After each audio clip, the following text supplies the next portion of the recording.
जी, अस्सलाम वालेकुम। आज का जो हमारा टॉपिक है वो है साइटोप्लाज्म। तो साइटोप्लाज्म को आज हम एमडी कैट के लिहाज से देखेंगे।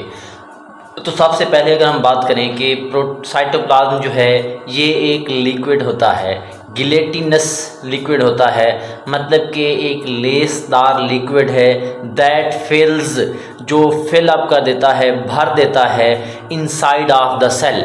सेल के अंदरूनी जितना भी हिस्सा है उसको फिल करने वाला जो लिक्विड है, जो लेसदार होता है, गिलेटिनस होता है, उसको हम नाम दे देते हैं, they are called as cytoplasm. इसी तरह अगर हम साइटोप्लाज्म का लफ्ज़ी मतलब देखें तो इसका लफ्ज़ी मतलब होता है living gel of the cell, मतलब सेल के अंदर जो लिविंग जेल है वो भी क्या है, साइटोप्लाज्म है। इसके बाद अगर हम इसकी डेफिनेशन देखें तो फ्लूइड पोर्शन ऑफ सेल, मतलब सेल का जो फ्लूइड पार्ट है, मतलब माय वाला पार्ट है, माय वाला हिस्सा है जो प्रेजेंट है, जो मौजूद है न्यूक्लियस और सेल मेम्ब्रेन के दरमियान। न्यूक्लियस की जगह पे आप एक और चीज़ का इजाफा भी कर सकते हैं कि न्यूक्लियर मेम्ब्रेन, न्यूक्लियर मेम्ब्रेन मतलब कि ऐसा लिक्विड या ऐसा लिक्विड पोर्शन जो न्यूक्लियर मेम्ब्रेन और सेल मेम्ब्रेन के दरमियान मौजूद है, हम उन्हें क्या नाम दे देते हैं, they are called as cytoplasm. कैसे? मिसाल के तौर पर हमारे पास ये एक सेल है, ये सेल की सेल मेम्ब्रेन है, सेल मेम्ब्रेन। इसी तरह सेल के सेंटर में यहाँ पे न्यूक्लियस है और न्यूक्लियस की ये जो मेम्ब्रेन है इसको हम नाम दे देते हैं न्यूक्लियर मेम्ब्रेन का, न्यूक्लियर मेम्ब्रेन का। और यहाँ पे न्यूक्लियर मेम्ब्रेन से लेकर सेल मेम्ब्रेन तक यहाँ पे जो लिक्विड पोर्शन है, माय वाला पार्ट है, उसको हम नाम दे देते हैं, they are also called as cytoplasm. उसको हम नाम दे देते हैं साइटोप्लाज्म का। इसी तरह अगर हम बात करें कि ये जो साइटोप्लाज्म है वो कॉमन कंपोनेंट है, मेन और कॉमन कंपोनेंट है, मतलब कि ये दोनों सेल के दरमियान में या दोनों सेल के अंदर मौजूद होता है। और वो दोनों सेल कौन से हैं? Prokaryotic cell and eukaryotic cell. मतलब कि ये जो हमारे पास साइटोप्लाज्म है ये प्रोकैरियोटिक सेल के भी अंदर मौजूद होता है और यूकैरियोटिक सेल के अंदर भी पाया जाता है। इसी तरह अगर हम इसकी सिंपल कंपोजिशन को देखें कि साइटोप्लाज्म के अंदर कौन कौन सी चीज़ें मौजूद होती हैं, तो साइटोप्लाज्म के अंदर सबसे पहली चीज़ जो मौजूद है वो है सेल ऑर्गेनेलीज। सेल के अंदर जितने भी ऑर्गेनेलीज हैं जैसे कि mitochondria, ribosomes, Golgi bodies, lysosome, ये सारी की सारी चीज़ें किस चीज़ के अंदर मौजूद होती हैं? साइटोप्लाज्म के अंदर मौजूद होती हैं। इसी तरह साइटोप्लाज्मिक इंक्लूजन्स भी कहाँ पर मौजूद होती हैं? साइटोप्लाज्म के अंदर। साइटोसोल भी और उसके बाद साइटोस्केलेटन भी इसके अंदर मौजूद होता है। ऑर्गेनिक मॉलिक्यूल्स भी इसके अंदर पाए जाते हैं। इनके साथ साथ वाटर और साल्ट्स भी मौजूद होते हैं किस चीज़ के अंदर? साइटोप्लाज्म के अंदर। इसी तरह अगर हम केमिकल कंपोजिशन की बात करें या केमिकल नेचर देखें, अब केमिकल नेचर की बात करें, केमिकल नेचर किस चीज़ की? साइटोप्लाज्म की। तो हमारे पास दो सॉल्यूशन नज़र आते हैं, ट्रू सॉल्यूशन और कोलाइडल सॉल्यूशन। अब अगर हम बात करें ट्रू सॉल्यूशन की कि ट्रू सॉल्यूशन जो है वो बनता कैसे है। अब ट्रू सॉल्यूशन के अंदर जो है स्मॉल मॉलिक्यूल्स, छोटे छोटे मॉलिक्यूल्स और 90% वाटर आपस में कंबाइन होते हैं, वो किस चीज़ को बना देते हैं? ट्रू सॉल्यूशन को। इसी तरह अगर हम कोलाइडल सॉल्यूशन की बात करें, जितने भी बड़े मॉलिक्यूल्स हैं, लार्ज मॉलिक्यूल्स हैं, वो कंबाइन होंगे 90% वाटर के साथ। वो जब आपस में मिलेंगे तो क्या बनाएंगे? कोलाइडल सॉल्यूशन बनाएंगे।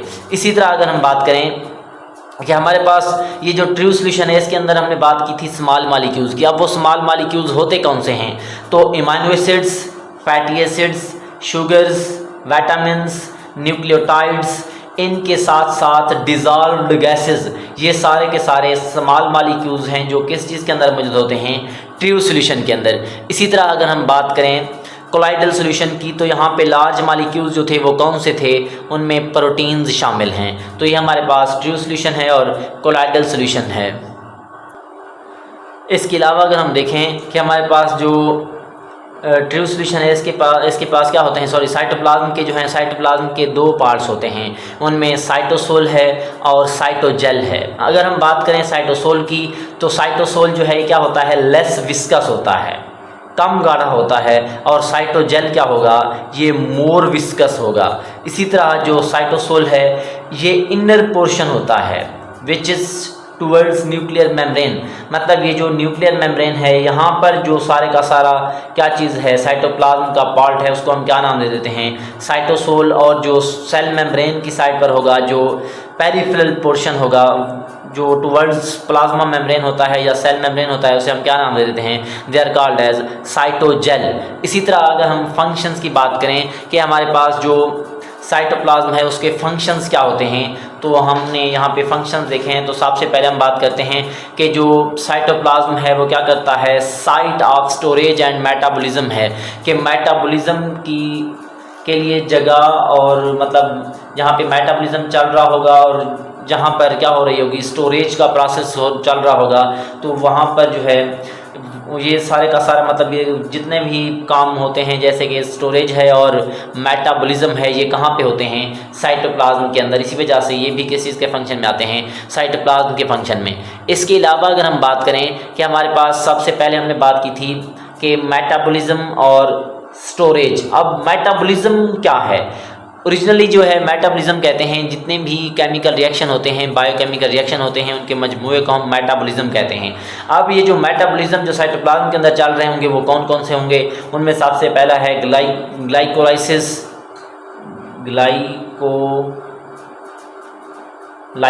मतलब जो पहला स्टेप है या सॉरी जो पहला प्रोसेस है, जो पहला मेटाबॉलिज्म है वो वो कौन सा है, ग्लाइकोलाइसिस है। उसके बाद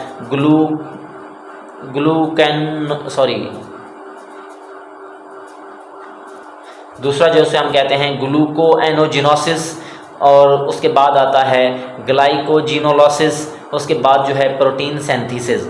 ये सारे के सारे जितने भी मेटाबॉलिज्म हैं वो किस में चल रहे होते हैं, साइटोप्लाज्म के अंदर। सबसे पहले हम बात करते हैं कि ग्लाइकोलाइसिस के अंदर क्या होता है, ब्रेक डाउन ऑफ ग्लूकोज, मतलब कि ग्लूकोज की ब्रेक डाउन की जाती है पायरुविक एसिड के अंदर, इसको हम क्या नाम दे देते हैं, ग्लाइकोलाइसिस का। इसी तरह अगर हम बात करें ग्लूकोएनोजिनोसिस की, तो ये क्या है, इसमें जो है ग्लूकोज की फार्मेशन की जाती है।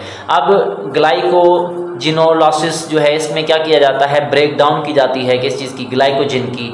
और प्रोटीन सिंथेसिस भी सारे के सारे जो मेटाबॉलिज्म हैं वो कहाँ पर होते हैं, साइटोप्लाज्म में। इसके अलावा अगर हम बात करें स्टोरेज की, तो स्टोरेज में क्या होता है कि जितना भी यूज़फुल मटेरियल है उसको स्टोर किया जाता है किस चीज़ के अंदर, साइटोप्लाज्म के अंदर। इसी तरह जो है जो वेस्ट मटेरियल होगा उसको एलिमिनेट किया जाएगा, उसको खारिज किया जाएगा किस चीज़ की मदद से, साइटोप्लाज्म की मदद से। इसके अलावा जो है स्टोरेज प्रोसेस जो है वो होता कहाँ पर है, तो it takes place in cytogel area. ये जो है इंतहाई मारूजी है कि जो स्टोरेज का प्रोसेस है वो कहाँ पर होता है, साइटोप्लाज्म के किस पार्ट में, तो साइटोजेल के अंदर।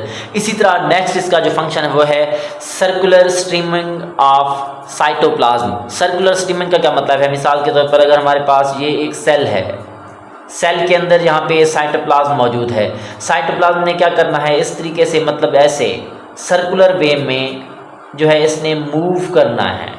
इसी वजह से हम क्या नाम दे देते हैं, ये जो है स्ट्रीमिंग मूवमेंट है, सर्कुलर स्ट्रीमिंग है किस चीज़ की, साइटोप्लाज्म की। अब होता क्या है कि सर्कुलर स्ट्रीमिंग ऑफ साइटोप्लाज्म जो होता किस वजह से है, ड्यू टू कंट्रैक्टाइल एक्टिविटी, मतलब करने की जो है सरगर्मी की वजह से, किस चीज़ की करने की, या कंट्रैक्टाइल एक्टिविटी की वजह से, माइक्रोफिलामेंट की। और ये जो प्रोसेस है जिसमें हम क्या नाम दे देते हैं कि सर्कुलर स्ट्रीमिंग ऑफ साइटोप्लाज्म, किस चीज़ की वजह से, कंट्रैक्टाइल एक्टिविटी ऑफ माइक्रोफिलामेंट की मदद से, इस प्रोसेस को हम नाम दे देते हैं साइक्लोसिस, मतलब कि साइक्लोसिस मूवमेंट।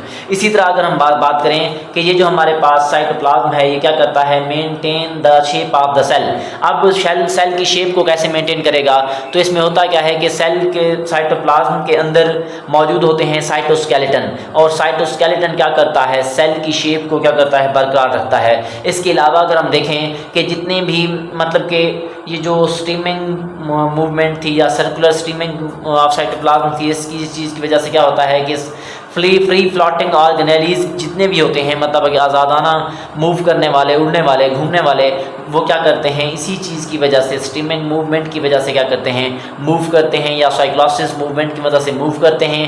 इन जैसे कि हमारे पास इसके एग्जांपल में क्या है, माइटोकॉन्ड्रिया। ये हमारे पास सिंपल सा टॉपिक था जिसे हम नाम दे देते हैं साइटोप्लाज्म, जो है MD कैट के लिहाज से इंतहाई अहम है। ओके बेटा, अल्लाह हाफिज़।